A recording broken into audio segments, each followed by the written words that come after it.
Hello and welcome to Books and Beyond. I'm your host, Jimmy Bennett. Books and Beyond is the show where we help people personify their aspirations. I have a very special guest today, but before we get to that, I'd like to mention that CAPA, the Connecticut Authors and Publishers Association, of which I'm a member, great organization for anybody that wants to have anything to do with the written word.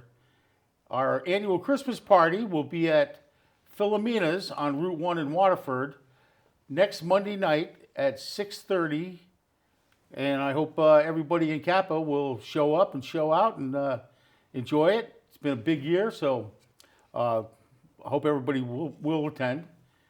And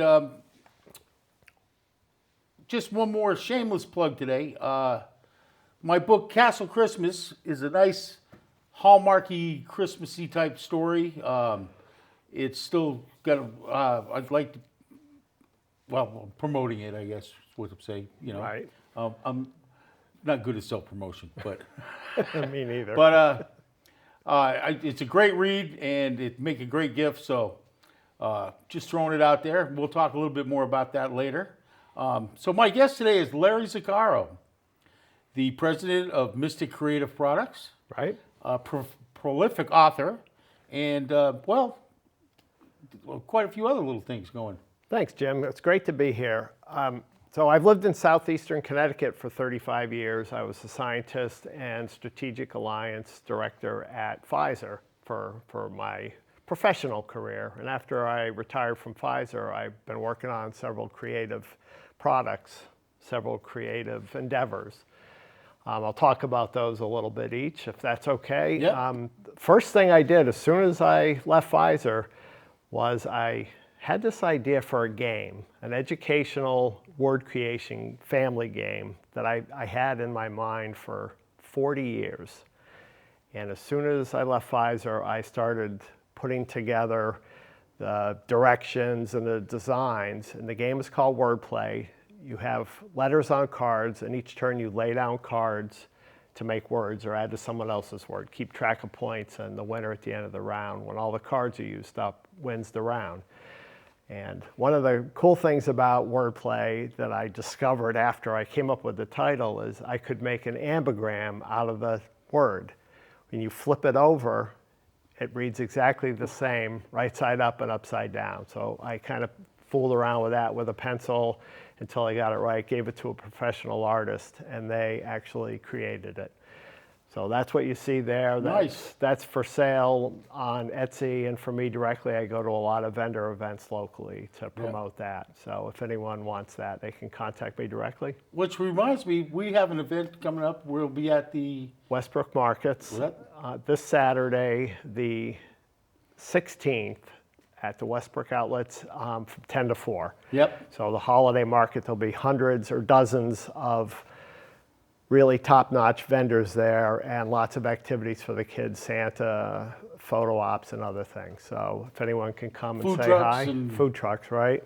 All Yep. kinds of things. So that is this coming Saturday. And after Wordplay was done and on the market, I'll back up a little bit. Our family was on an orca watching trip many years ago, and my oldest daughter, Lauren, had her flute on the boat. And while we were on the boat, she pulled out her flute and started playing a slow, haunting melody. And as we were watching, we could see two female orca whales approaching slowly. And with each breath at the surface, they went slower and slower. And when they got to the closest point of the boat, they stopped in the water and sang back to Lauren's flute. Wow. That was a very magical moment, and I told that story many, many times, but then later on, my partner Yvette said, you know, that would make a good children's book. And bing, light bulb, I wrote the whole story within a couple of days and hired a professional artist, told her what I wanted each drawing to look like, and then my first children's book came out a few years ago, Amy and the Orca, based on that real-life event. So that's available now also on Amazon, and for me directly, I'll have that at Westbrook and everywhere else too. Yeah. So that was my first children's book. Now I wrote another children's book that's completely made up. It actually takes place in the house that I live in. Auntie Winty is the fictional elderly woman who loses her husband and she's very sad.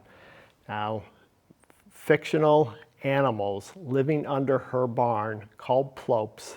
That name comes from a random word that my kids used to say when they were little that had no meaning until I made it this fictitious animals that live under her barn were unknown to her. They required or were depending on her garden to provide them food. And so when she is so sad she doesn't plant her garden, they come out and they actually plant her garden for her.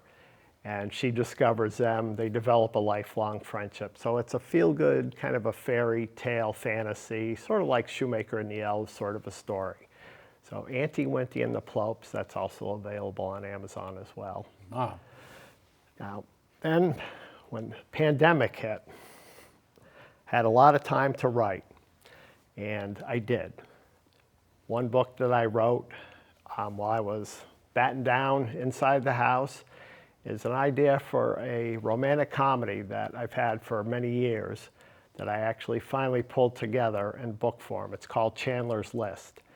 And it's about a 40-ish couple that has 3 kids. They're burned out from working, debt, all the kids' responsibilities that we all have.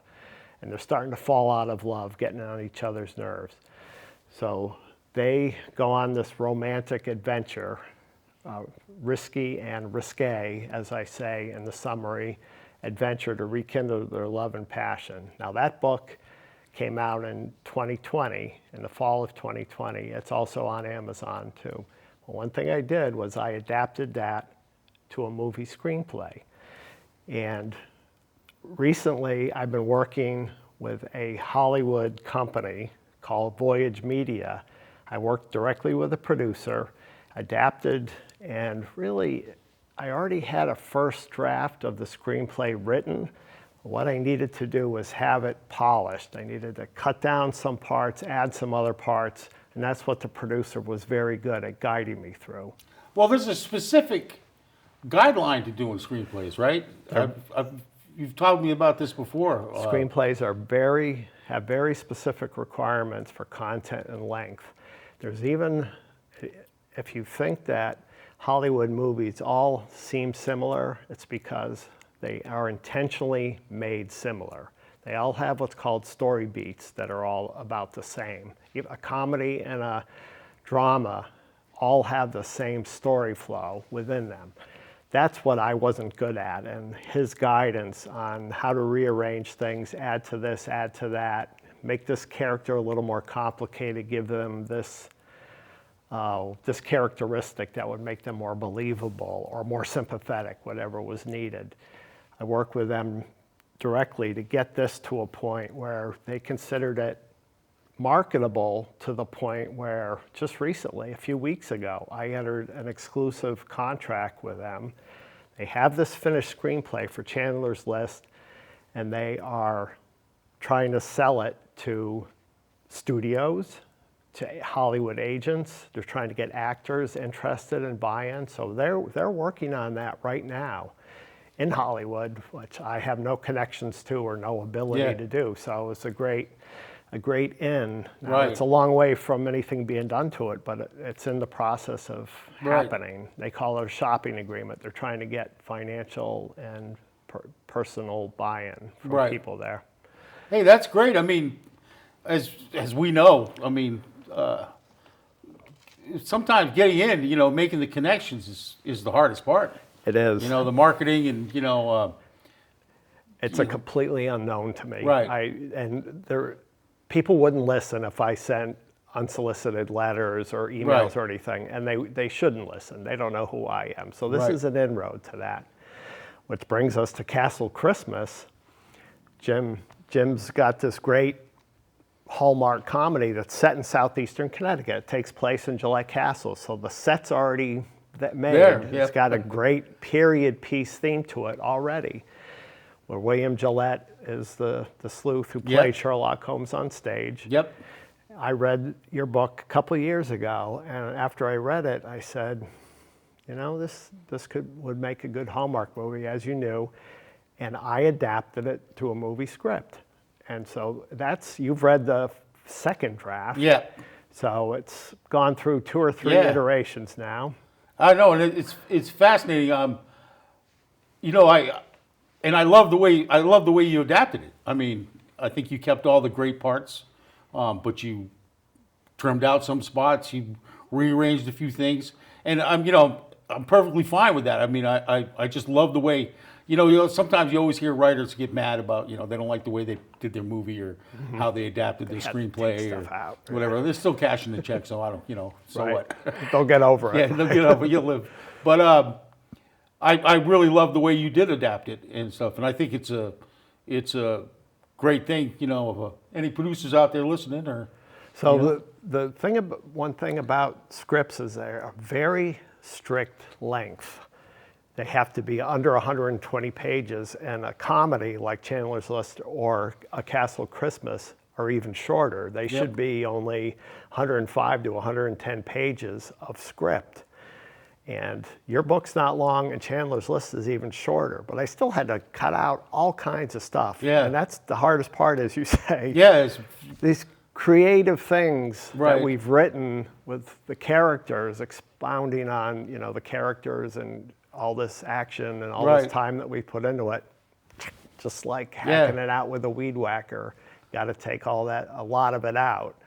So I've done that to Castle Christmas, tried to keep it as true to the story, and made scenes as concise but still descriptive enough that you could Right. see what was happening with the characters. and I mean, it's every writer's dream, anyways. You write a book, you always think, this would be a great screenplay. Adapt This it would to a movie. Yeah, adapt it to a movie. So it's fascinating, and I really, and I'm rooting for you. I love Chandler's List, and I think somebody should pick that up. I mean, we talk about this all the time.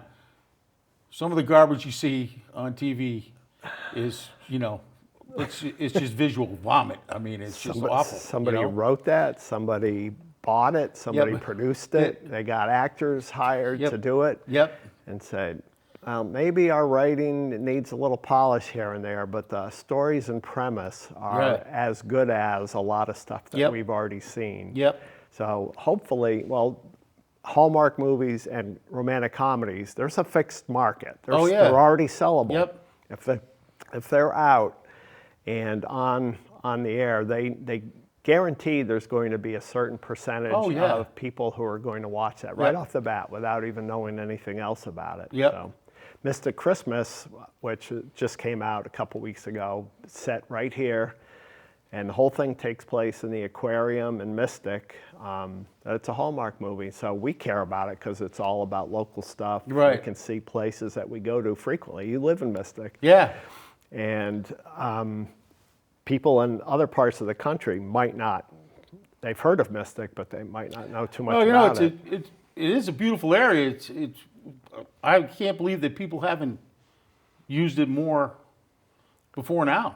I Right. mean, there's a lot of fascinating stories, a lot of beautiful scenery, rich history, but Everyone knows Mystic Pizza Yeah. because of Julia Roberts' big Right. breakthrough. But Hope Springs with Tommy Lee Jones and Meryl Streep, two top-notch actors, was filmed right here in Stonington. Yeah. They used the actual village as the sets for that movie. And that's been done frequently. A lot of Hallmark movies Yep. and other movies have been set. Amistad, Spielberg. Yep. Spielberg produced that. They used Mystic Seaport Right. as a set for Yep. 1838 New Haven, Connecticut. Right. And it worked very well. So Yeah, they were I here mean, filming yeah. in the late 90s. Right. Well, we'll keep our fingers crossed. Right. You know? All right, so we'll keep going. Oh, so I have a call on Friday with a new producer about A Castle Christmas. So I'll pitch it to her, and we'll see how that goes and take it from there. I'll Yeah. keep you posted. And I keep hope our so, viewers yeah. posted. Yeah. I'm really rooting for that. Be nice. It would be. You know? It'll be fun. It'll be fun. It's fun to see the process and how that all develops. So my last book, Convergent. Right. You want to get to that, or? Yes, I did. Yeah, we will. Though I did want to ask you one question. I don't think I've ever even asked you this. Um, did you did you want to write? Did you want to be a writer? I mean, is it one of those things that's like been in the back of your mind? My first story I ever wrote was when I was 6 years old. So Okay. I think the answer to your question is yes, and I still have that. Right. It's basically a long comic strip with very few words in it, but there's a clear story of cartoon pictures that I drew with Tom and Larry are the two main characters. They encounter something called square monsters and dinosaurs, and so there's this whole adventure with Tom and Larry that they finally escaped. So the answer is yes. I wrote my first story when I was 6, which I still have. I still have a copy of it. I always liked writing all through school. I took creative writing, advanced creative writing in high school and in college, even though I was a biologist in college. Right. That was one of the electives that I took as much as I could. And I wrote a first draft of a novel as soon as I got out of graduate school with a pencil and paper. That's how long ago it was. And then with a typewriter. But I've always had stories, and I still have stories in my mind, and I will continue to write. I already have started writing another children's book, and I have another clear idea for one, and at least 2 or 3 more ideas for novels. So all that, Right. keep me busy for as long as I want to. Good. Good. It's funny, but when you find I had to make the time. Though I'm sort of semi-retired now. I don't work full time, but it's one of those disciplines. People always ask, oh, how I want to write a book. I always tell them, well, you got to sit down, and you got to write it. You got to write it. You know what I mean? But life gets in the way when you're raising children and paying mortgages and off to the job, and I know a everything lot else. of people who have ideas for stories, or they want to write stories, but a good practice or a good exercise is to outline it. Yep. Get the story, some of the characters, maybe where the story, the premise, and maybe don't know all the details. Outline it, that you have the beginning, the middle, and the end. And I found that as I sit down to write a story, once I know what I need to accomplish in each scene, I let the characters take care of it. Yeah. I know who they are, and I know how they would react to get to a certain endpoint in each scene to carry the story. So I just sort of sit down and let them carry the scene through, and I just hit the keyboard to bring them to life. So, but knowing where the story's going is an important. Oh, that's big. It's an important endpoint. Yep.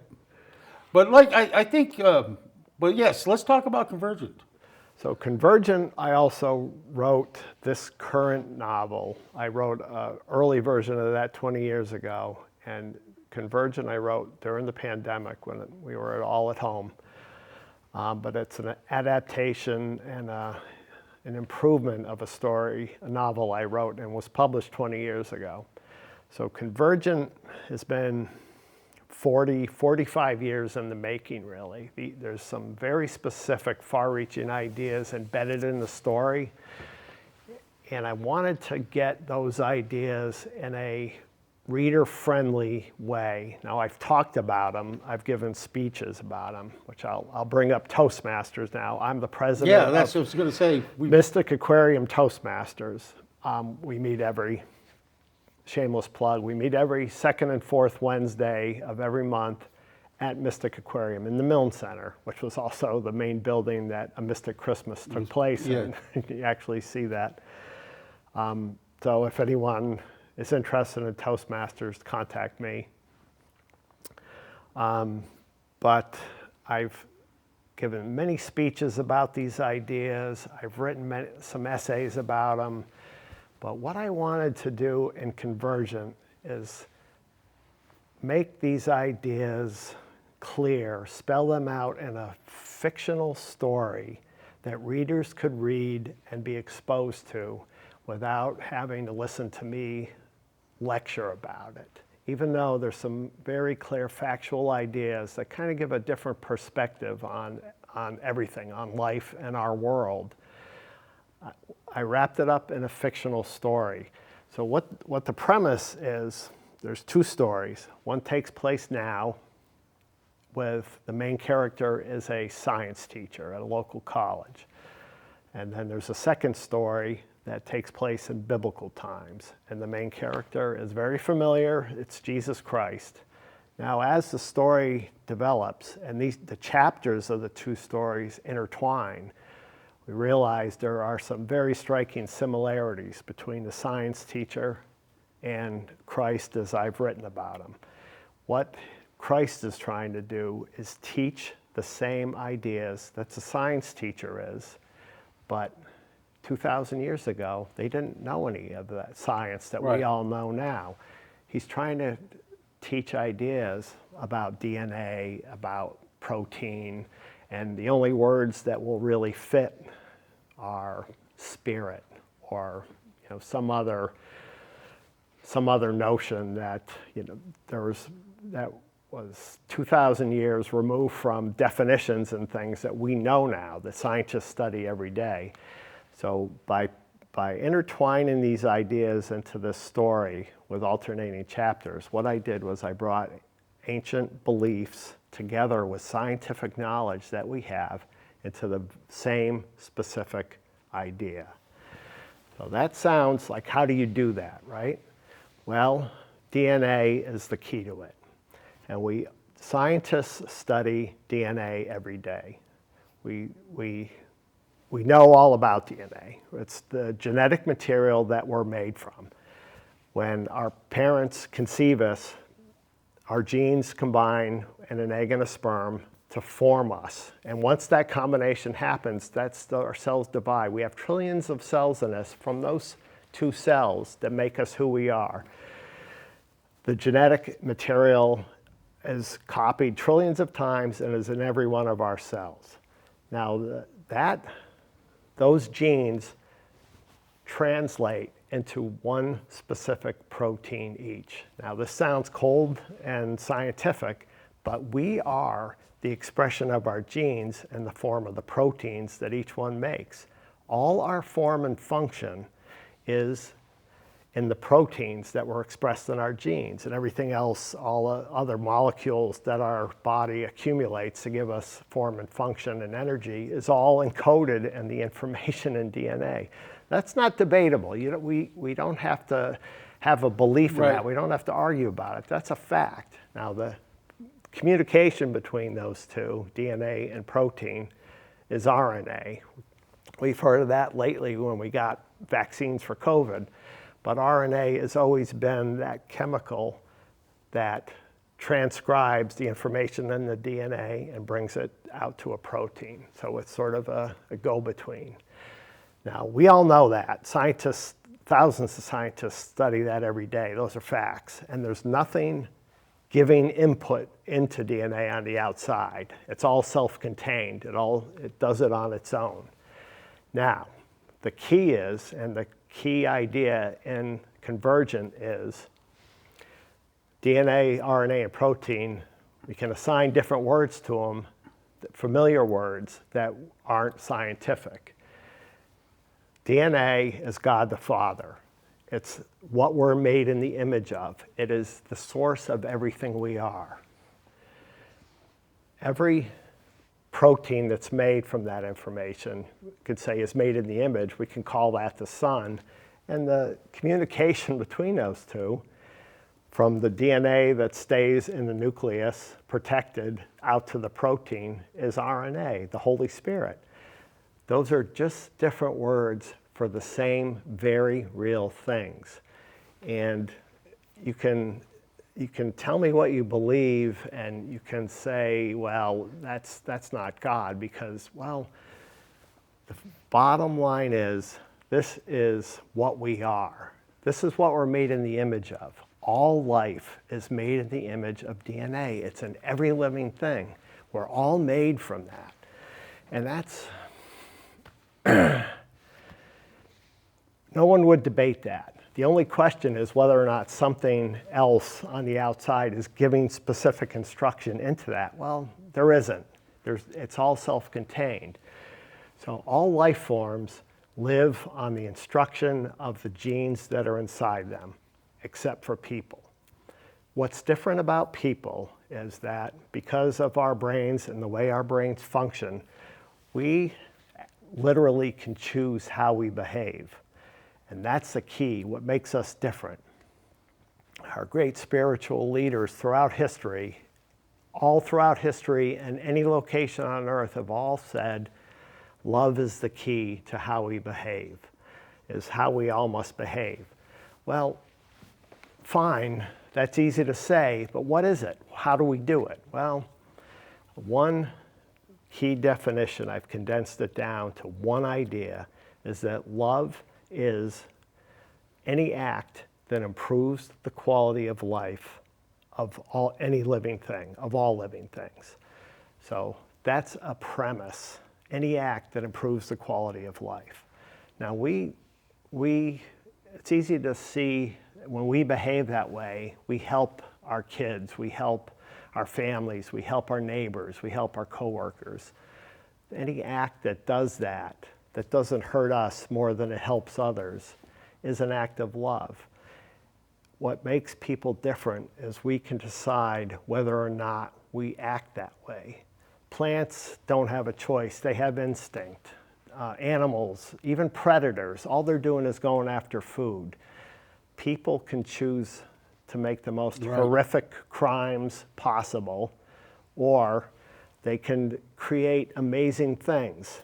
All the works of art and culture that we have, all the architecture, all the mathematics and engineering and art, it's all because we have this freedom of thought. Now, what's key is we can also, if we're on the wrong path, we can choose to behave horribly and hurt people. So love, now it becomes a biological, an evolutionary requirement, ensuring that if we're going to maintain a productive society and a productive planet, if we don't ruin the planet or ruin each other, we need to choose to behave a certain way with love as the foundation. That's all the premise of what's in Convergent, and I wrapped up all that into a story that's both science and spirituality combined into the same ideas I just described. Well, that's far-reaching, but it's. I mean, I agree with a lot of it. We could go on about this for hours, but I guess it really comes down to do unto others as you would have them do unto you. That's true. But do unto others with any ability or any resource you have that will help them. Yep. You might save their life, or you might just improve their quality of life, just in the slightest way. Well, that's a great thought for this Christmas. So something to think about. It is. So everybody, check it out. I love the premise. And I've read, so I know. But it's a great thing. So Larry, thank you so much for being on. Yep, thanks. Have a great holidays. We'll be seeing you. Well, I'll be seeing you a lot in the next I'll see 2 you weeks. Saturday and see you Monday. Yeah. All right. Well, that's it for Books and Beyond. Thank you so much. We'll see you next time.